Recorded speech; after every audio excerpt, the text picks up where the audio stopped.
Selamat berjumpa kembali, saya Romo Gregory Harapan SPD akan membawakan renungan untuk Hari Raya Tubuh dan Darah Kristus.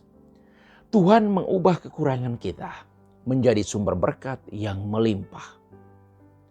Pesta tubuh dan darah Kristus adalah misteri yang sungguh agung dan mulia untuk kita. Yesus sendiri menjadi sumber kekuatan jiwa kita. Ia memberikan tubuh dan darahnya untuk keselamatan kita. Dirinya menjadi bekal dalam perjalanan hidup setiap hari. Pesta tubuh dan darah Kristus memiliki hubungan langsung dengan peristiwa malam perjamuan akhir. Di saat Yesus memecah-mecahkan roti dan membaginya kepada para murid. Kemudian dia mengambil piala berisi anggur. Ia mengucap syukur. Kemudian ia menyerahkan kepada para muridnya untuk diminum. Pada saat inilah ia mewariskan Ekaristi, tubuh dan darahnya, untuk menjadi makanan jiwa, bekal kehidupan iman bagi para murid. Hal yang sama kemudian diwariskan untuk kita yang percaya.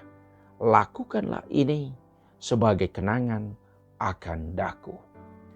Dalam perjanjian lama, beberapa kali dibicarakan tentang roti dan anggur sebagai makanan jasmani. Seperti yang diceritakan dalam kitab Kejadian bab 14 ayat 20 sampai 25. Juga pada saat orang Israel berziarah menuju tanah terjanji. Waktu mereka sampai di padang gurun, mereka kehabisan bahan makanan. Tiada lagi roti dan daging. Untuk memenuhi kebutuhan jasmani mereka, Tuhan memberikan mana, roti yang turun dari surga, serta burung puyuh untuk mereka makan. Dalam perjanjian baru, beberapa kali cerita tentang roti dan anggur dibicarakan. Misalnya, Yesus memperbanyak roti untuk dimakan oleh 5.000 orang laki-laki, belum terhitung perempuan dan anak-anak. Yesus mengubah air menjadi anggur waktu pesta nikah di Kana. Ini semua adalah cerita yang berhubungan dengan kelimpahan berkat dan rahmat Allah untuk semua orang yang percaya. Cerita Yesus memberi makan orang banyak dalam Injil Lukas bab 9 ayat 11 sampai 17. Hal ini mengilustrasikan betapa besarnya kemurahan dan kebaikan Tuhan untuk para pendengar dan pelaku firman-Nya. Dari kisah Injil ini, kita bisa menemukan beberapa hal untuk kita. Pertama, para murid cemas. Mereka cemas karena hari sudah malam. Pendengar Yesus banyak sekali. Mereka pasti membutuhkan makanan. Tempat mereka berada saat itu jauh dari perumahan penduduk. Mereka tidak bisa mendapat makanan walaupun itu dibeli sekalipun. Maka para murid meminta Yesus untuk menyuruh orang banyak itu pergi. Dengan itu mereka masih ada waktu untuk bisa mendapatkan makanan dalam perjalanan. Kedua, Yesus memberi tantangan. Kecemasan para murid dijawab Yesus dengan sebuah tantangan. Kamu harus memberi mereka makan. Para murid terkejut karena bagaimana mereka harus memberi makan orang sebanyak itu.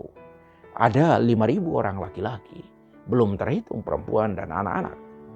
Ketiga, para murid menyadari diri dan apa yang mereka miliki. Yang ada pada kami cuma 5 roti dan 2 ikan. Mereka menyadari seluruh keterbatasan diri mereka. Ini saja yang kami miliki. Mereka melupakan hal lain, hal yang penting, yakni mereka memiliki Yesus. Mereka lupa bahwa Yesus ada bersama mereka. Keempat, Yesus memberikan jalan keluar. Suruhlah orang banyak itu duduk berkelompok. Kira-kira 50 orang per kelompok.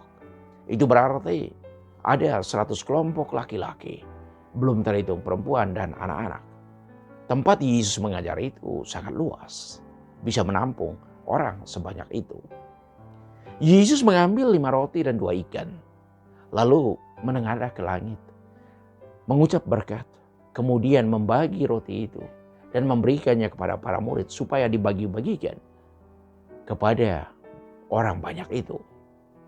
Coba Anda bayangkan, Saat Yesus membagi-bagi roti itu, dari 5 buah menjadi cukup untuk 5.000 orang laki-laki, belum terhitung perempuan dan anak-anak makan. Bahkan masih sisa 12 bakul penuh. Apa pesan cerita ini untuk kita? Pertama, Tuhan itu kaya dalam segala sesuatu. Tuhan memiliki segala sesuatunya dalam kelimpahan. Segala sesuatu yang Tuhan miliki adalah untuk kebaikan manusia, untuk keselamatan kita. Kedua, Ia mengubah kekurangan kita menjadi berkat. Caranya dengan mendengar, mengikuti, melakukan firman-Nya. Tidak ada kesulitan, tantangan atau cobaan dalam hidup yang tidak bisa diatasi. Tuhan memberi kesulitan, tantangan dan cobaan tidak lebih dari kemampuan kita untuk mengatasi atau memikulnya. Hanya yang membuat kita tidak bisa mengatasi dan memikulnya karena kita tidak melibatkan Yesus di dalamnya. Kita tidak menyerahkan seluruh kendali hidup kita ke dalam tangan Yesus. Ketiga, Yesus akan membuat segala sesuatu itu indah pada waktunya. Kecemasan para murid dijawabnya dengan peneguhan iman, yaitu dengan memperbanyak roti, membuat semua orang makan sampai kenyang. Tidak ada satupun yang kelaparan. Maka kita perlu menyadari apa yang kita miliki, kekuatan, kelebihan, dan juga kekurangan kita. Kita menyadari dahulu apa yang kita miliki sebelum kita mencari sesuatu yang lebih. Dengan menghargai yang sudah dimiliki, membuka jalan untuk bisa memiliki lebih. Yesus pernah katakan berhubungan dengan talenta. Siapa yang memiliki, kepadanya akan diberikan lebih. Itu berlaku untuk setiap orang. Karena itu mari kita menyadari segala sesuatu yang sudah dimiliki. Hargai itu dan terbuka untuk hal-hal baru yang akan datang dan akan kita miliki. Selalu terbuka untuk berkat dan rahmat Tuhan. Keempat, beriman yang tulus. Orang yang tulus dalam iman selalu akan mendapat berkat yang melimpah. Iman yang tulus yaitu iman yang dihidupi baik di saat senang maupun susah. Hari Raya Tubuh dan Darah Kristus mengingatkan kita bahwa tubuh dan darah Kristus adalah sumber kekuatan hidup dan bekal dalam ziarah menuju kerajaan surga. Tuhan memberkati.